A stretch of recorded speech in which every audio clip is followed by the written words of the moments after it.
What is up, my friends? My name is Evan. Welcome back to the Evan Zhang Show, where I talk about faith, religion, current affairs, and social issues. If you have watched my previous video, you would have already known that I believe in the existence of God, and I believe that there is good evidence for it. In today's video and many more future videos, I'm gonna borrow a lot of ideas from Frank Turek and Norman Geisler's book, I Don't Have Enough Faith to Be an Atheist. If you haven't read the book, I highly recommend it. It is truly eye-opening and I urge you to read it with an open heart. But if you don't have time to read it, hey, I'm here to break it down to you in smaller chunks. I will be summarizing the main points in the book in today's video and my future videos, and add my own thoughts and my own twists in the arguments. So let's do this, man! Anyway, in today's video, I want to talk about faith. Now, there are many people who believes in God, right? There are people who believes in Christianity, Judaism, and Islam, and atheists will reject any ideas or any books from these religions such as the Bible, the Torah, the Quran, and dismiss them as books written by biased people with biased opinions. And I totally agree with you on this one, right?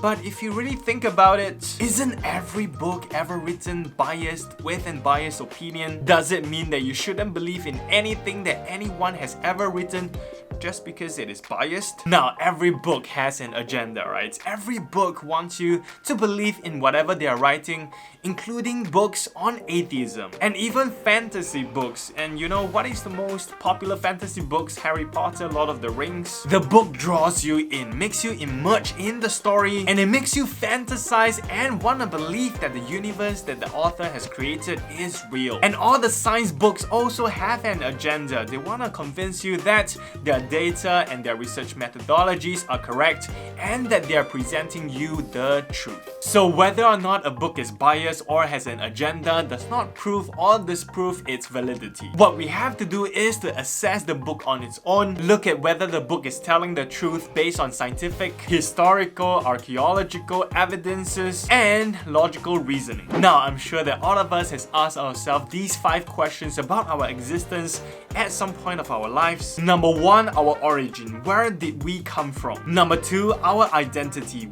Who are we? Number 3, our meaning and our purpose. Why are we here? Number 4, our morality. How should we live our lives? And number 5, our destiny.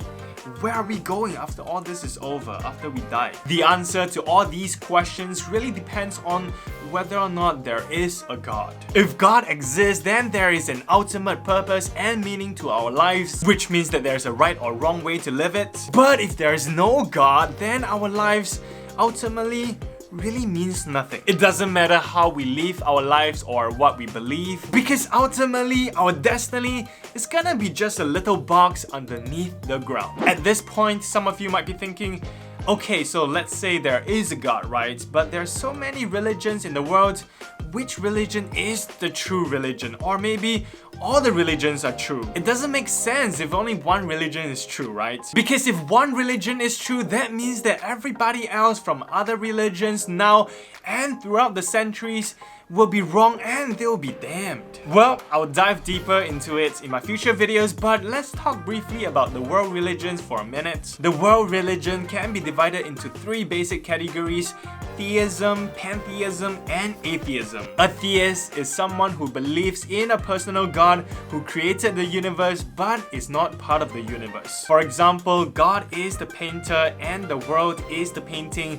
God made the painting, but God is not part of the painting. Major theistic religions are Christianity, Judaism, and Islam. A pantheist, on the other hand, believes in an impersonal God who is literally the universe. So rather than God creating the painting, a pantheist believes that the God is the painting, that God is everything that exists. God is the earth, God is the tree, the grass, God is you and me, God is the computer and the phone that you are watching this on. And major pantheistic religions are Hinduism and some form of Buddhism. Now, an atheist is someone who believes that there is no God. The painting has always existed and no one painted it. And there is another category category of people who is agnostic, which means that they are unsure whether or not there is a God. Now let's talk about faith in religion. Is religion just mere faith? While religion certainly requires a certain amount of faith, but religion is not only about faith. Facts are also central to any religious worldviews, including atheist worldviews,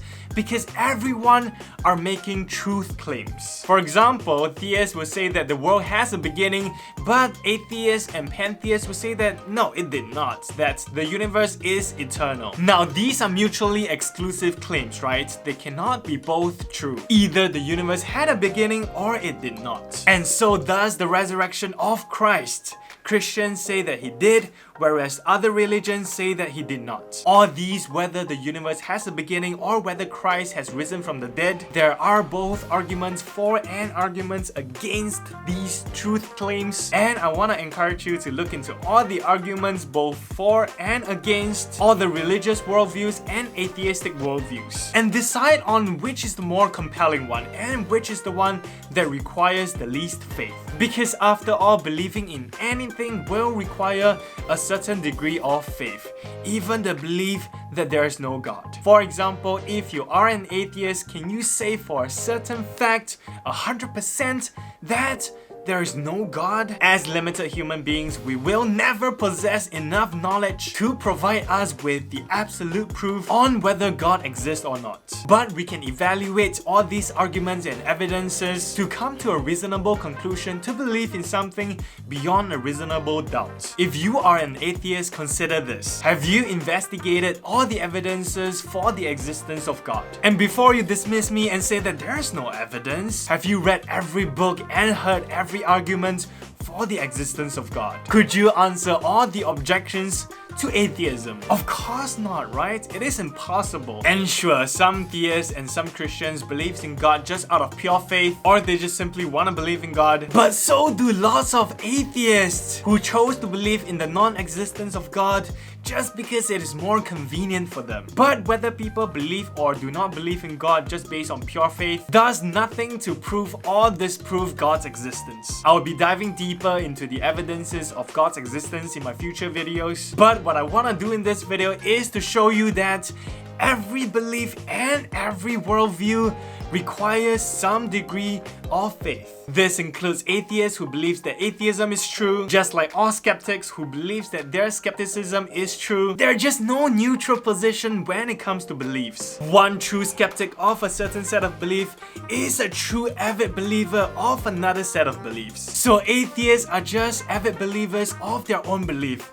Atheism. The burden of proof is not just on the theists or the Christians to justify God's existence, but it is also on the atheists to justify if there's no God, then where did we come from? Who are we? Why are we here? How and why should we live our lives the way we do? And where are we going after we die? I'll just leave you with these questions for now. I will definitely attempt to answer these questions in my future videos, so stay tuned for them. If you found this video thought-provoking in any sense, please drop me one of these. It really encourages me. And if you're new to this channel, make sure to click the subscribe button below and turn on the notification bell so that you will be notified immediately when I drop another dope video like this. Once again, my name is Evan. You're watching The Evan Zhang Show, and I will see each and every single one of you in my next video.